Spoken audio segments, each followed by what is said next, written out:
sebelum Islam datang, tahu mereka mana perempuan, mana laki-laki. Sekarang dicampur adukkannya laki-laki dan perempuan. Apa bedanya kita dengan mereka? Bedanya cuma satu. Dulu mereka tidak Islam, sekarang kita Islam. Itu aja bedanya.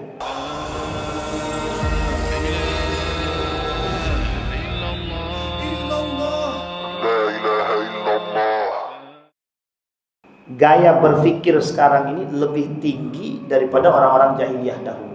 Padahal orang jahiliyah dahulu bukan bodoh-bodoh juga. Tapi uniknya sekarang, mereka yang mohon maaf yang mengarahkan kita kepada jahiliyah itu justru mereka yang berilmu tinggi, beragama, justru mengajak kita kepada kejahiliahan. Sampai di sini paham ya Bapak Ibu ya? Baik.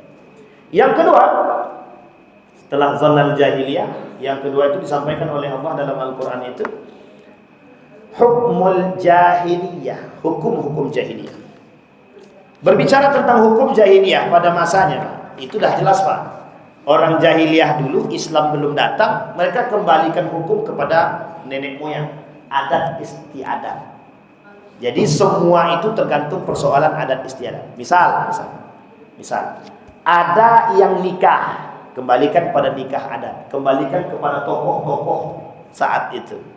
Misal yang ketika itu yang nikah misalkan kabilah yang biasa mau menikahi kabilah yang kaya. Ini contoh nih, kabilah kelompok yang biasa menengah ke bawah menikah dengan kelompok yang menengah ke atas. Itu lain Pak, ada tradisinya. Kalau mau kau menikah dengan anakku, ada syaratnya. Apa syaratnya? Maharnya harus lebih besar. Ini posisinya Pak. Sebenarnya dia mau katakan, tidak layak engkau nikah dengan anakku. Sampai sini paham? Sekarang ada yang begitu. Muslim dia, mukmin mengaku orang berislam. Tapi jangan tersinggung Bapak Ibu yang pakai standar untuk anaknya. Kalau kau mau nikahkan anakku, silahkan minimal 100 juta. Itu beda tipis dengan jahiliyah zaman dulu itu.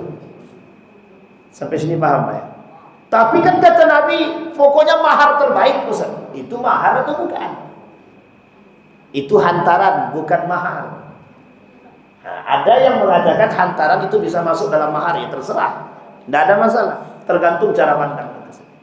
Hanya saja ada orang tidak jadi nikah gara-gara aku cinta sama anak itu. Yang cinta ini yang laki-lakinya hafal Quran 30 juz, baik orangnya.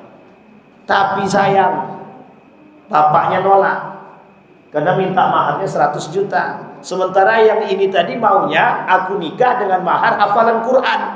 Sekarang lebih berharga mana? Hafal Quran atau 100 juta? 100 juta belum tentu mampu mencetak penghafal Quran. Pasti paham? 100 juta itu belum tentu mampu mencetak para penghafal Quran. Orang yang hafal Quran dihargai 100 juta itu rendah, sangat rendah sekali. Sampai sini paham ya Bapak Ibu? Jadi sekarang nih gaya berpikir kita begitu, sama kayak jahiliyah dulu. Dalam otak dan benak kita ini adalah harta dan kedudukan.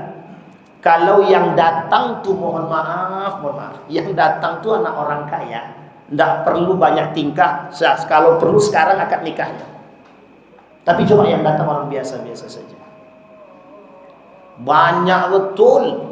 Inilah, itulah. Padahal anak dia dah sama-sama suka bapak dia. Apa kata bapak? Kau mau nikahi anakku? Iya. Sudah kerja? Belum. Kau mau kasih makan apa anakku? Coba bayangkan. Kan tak salah kalau begitu Ustaz. Sebenarnya tak salah. Tapi tengok dulu, yang datang ini siapa? Kalau yang datang ini orang yang mohon maaf, memiliki agama yang baik, seharusnya tidak kita tolak. Kenapa? Karena kita khawatir anak kita tak makan. Pertanyaannya mohon maaf Pak, yang memberi makan itu siapa? Siapa yang memberi makan anak kita ini sekarang?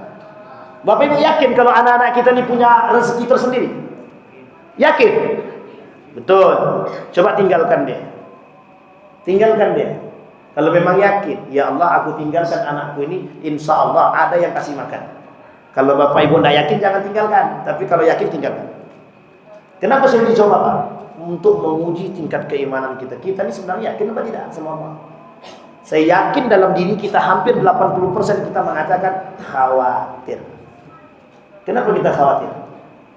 Nanti anakku makan bagaimana ya?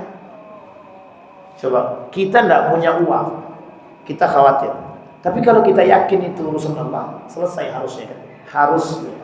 Coba bayangkan, ada Nabi Ismail alaihissalam bersama ibunda tercinta, ditinggal oleh Nabi Ibrahim di tempat yang tidak ada manusia, di padang tandus yang cuma tenda, yang kemudian pembekalannya hanya cukup untuk sepekan. Sekarang saya tanya Bapak Ibu, ada ndak orang sekarang yang bisa hidup tinggal di hutan? Ditinggalin, ndak ada apa-apa, tinggal di hutan. Apalagi anak zaman sekarang, Pak, mohon maaf, tinggal di rumah yang sudah ada bahan makanannya pun ndak sanggup dia tinggal. Coba bayangkan. Kenapa? Kita sudah mengajarkan anak itu jauh daripada Allah. Sudah kita ajarkan dari awal. Kita jauhkan mereka daripada Allah. Ini yang disebut dengan karakteristik jahiliyah. Sampai di sini bisa dipahami Bapak Ibu ya. Sekarang pertanyaannya muncul. Kira-kira adakah kita menanamkan karakter seperti ini dalam rumah tangga kita? Itu yang harus Bapak Ibu pahami. Jangan sampai kita yang justru menanamkan yang sifat-sifat karakter jahiliyah ini dalam rumah tangga. Kata anak kita, kata kita kepada anak, kata anaknya begini, Mak, sebentar aku mau sholat dulu. Kata maknya, ntar aja sholat dulu, ntar aja sholat. Kadang anak mau sholat, orang tua yang larang sholat. Kata suaminya, Ibu, saya mau ke masjid ya. Kata istrinya, kalau bapak ke masjid, siapa yang jagain dia? Sholat di rumah aja lah. Kadang-kadang yang mempengaruhi rumah tangga kita tuh begitu. Atau sebaliknya, istri mau ke masjid, kau tak boleh ke masjid sebelum dapat izin dari suami. Jadi penguasa rumah itu kan begitu. Jadi seolah-olah hati-hati Pak, hati-hati Bapak Ibu, jangan terjebak dalam persoalan jahiliyah. Apa kata seorang ulama yang bernama Syekh Abdul Razak? Kata Syekh Abdul Razak itu begini, jangan sampai kita memasukkan nilai-nilai jahiliyah itu pada masanya ke dalam rumah tangga kita, yang pada akhirnya kita mengantarkan mereka kepada kejahiliahan. Justru kita yang menghancurkan Islam di dalam rumah tangga kita sendiri. Coba bayangkan. Apa contoh yang lain? Saya tanya sama Bapak Ibu, lebih banyak mana yang Bapak Ibu berikan kepada anak? Mengajarkan matematika, bahasa Inggris, bahasa Indonesia, atau baca Al-Quran? Itu PR kita bersama. Bapak Ibu jawab sendiri. Kalau seandainya jawaban itu adalah mohon maaf, ternyata lebih banyak yang kita ajarkan matematika, bahasa Indonesia, bahasa Inggris kepada anak, dan porsi Al-Quran itu hanya sedikit yang kita berikan kepada mereka, mohon maaf, jangan kita terlalu banyak bermimpi untuk menghasilkan generasi-generasi yang takut kepada Allah. Kenapa? Karena kita sendiri yang menjauhkan mereka daripada Al-Quran. Sekarang kita kembalikan. Sudah siap Bapak Ibu memberikan porsi terbaik kepada anak dari urusan agama? Sudah siap atau belum? Kalau belum siap, harus siap-siap. Kenapa? Kalau Bapak Ibu tidak siap, jangan salahkan sekolah. Nak, kau kan sekolah pesantren, kok mau pulang ke rumah kayak hantu aja? Sekarang jangan salahkan pesantren. Di pesantren mereka sholat, di rumah bagaimana orang tuanya? Kami sholat Mak, tapi Mak dan Bapak tidak sholat. Kalau kami suruh, kata Mak Bapak, engkau tuh belum besar lagi. Paham maksudnya? Jangan ngatur orang tua. Yang ada orang tua ngatur anak. Anak ngajak sholat, orang tuanya bilang begitu. Sekarang persoalannya di situ Pak. Sehingga kita sendiri yang terasa sedang membentuk karakter jahiliyah dalam rumah. Sampai sini paham ya? Pokoknya nak, kau belajar yang rajin. Biar nanti kau selesai belajar, sudah pintar, sudah cerdas, dapat kerja. Ada enggak kalimat Allah di situ? Ada enggak kalimat, nak, kau belajar yang rajin agar sholatmu bagus? Enggak ada Pak. Kita katakan nak belajar yang rajin, nanti kau mudah cari pekerjaan. Bapak Ibu tengok sekarang berapa banyak pengangguran itu yang S1, S2. Pengangguran kan? Pengangguran. Pertanyaannya diawali dengan apa mereka? Mohon maaf, karena kita jauh daripada agama. Seolah-olah, mohon maaf, ilmu yang kita dapat tidak dihargai oleh siapapun. Kita melas kepada manusia. Mohon maaf Pak, kata guru saya, orang berilmu haram hukumnya ngemis pekerjaan. Orang berilmu haram hukumnya mengemis pekerjaan. Mengemis ya, kalau mencari boleh, tapi mengemis pekerjaan hukumnya haram. Kenapa saya katakan demikian? Hari ini orang yang berilmu seharusnya mampu merubah diri dia. Apalagi kalau dia berilmu dengan beriman. Maka kita kembalikan Pak, poin orang berilmu harus digandeng dengan keimanan. Kalau tidak beriman dia selesai urusan kita. Sudah pengangguran, tidak punya iman, sholat jarang, apa yang nak kita banggakan lagi? Mati ketika itu, kira-kira surga atau neraka? Nah, jawablah masing-masing kan. Baik Bapak Ibu sekalian yang berbahagia. Boleh terakhir. Silakan Pak. Ustaz, saya mau bertanya. Boleh. Ada sebuah perkumpulan, saya tidak menyebutkan apa nama perkumpulannya. Mereka melakukan iuran. Nanti uang yang terkumpul mereka undi. Ada 2 orang yang diberangkatkan umroh. Apakah ini 100% judi atau tidak? Mereka punya perkumpulan, terus arisan begitu? Bukan. Enggak, Sengaja uang itu dikumpulkan untuk umroh, tapi yang berangkat hanya 2 orang. Yang berangkat 2 orang, yang lain nggak berangkat? Tidak berangkat. Artinya atau apakah yang lain dapat giliran pada waktu yang lain? Tidak ada. Oh, itu spekulasi kalau gitu. Kalau spekulasi itu jelas haram. Masa kita mau? Tapi begini. Dia ada satu kesepakatan begini. Misal. 1, 2, 3, 4 orang ini. Kita sepakat begini. Pak, kita kumpulkan uang ya. Kita kumpulkan uang, kita niatkan untuk memberangkatkan orang umrah. Oke Bapak Ibu ya. Ini poinnya. Tapi yang kita berangkatkan adalah orang-orang yang tidak mampu. Ya, ada 10 nama yang tidak mampu.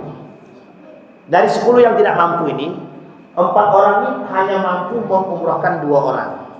Oke, sampai sini paham ya Pak ya? Sampai sini Pak. Ternyata jatuhlah pilihan itu kepada si A dan si B.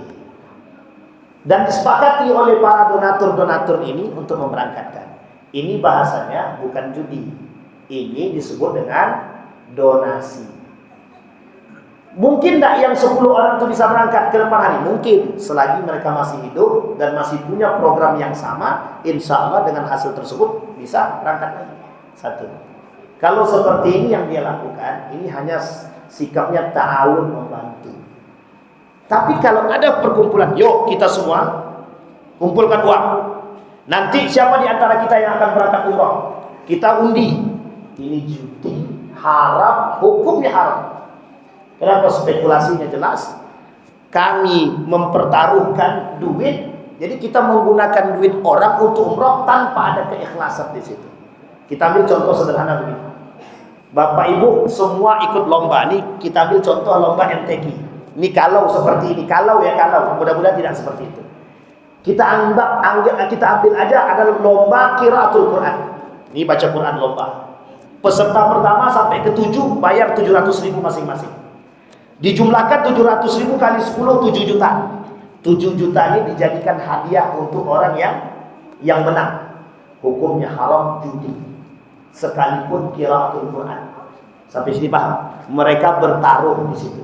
Sama dengan hal yang tadi. Kalau sifatnya taruhan dengan sikap dengan modelnya gambling begini, atau modelnya adalah undian seperti ini, atau dengan modelnya cabut undi, yang cabut undi ini tak mendapatkan giliran pada yang lain, maka sebaiknya tinggalkan. Ada yang pertama syubhat, yang kedua haram. Mesti syubhatnya dia akan mengantarkan pada yang haram. Jarang syubhatnya muamalah itu mengantarkan kepada yang baik, itu jarang. Rata-rata syubhatnya muamalah akan mengantarkan kepada yang haram. Saya kira itu, mudah-mudahan ada manfaat bagi kita semua.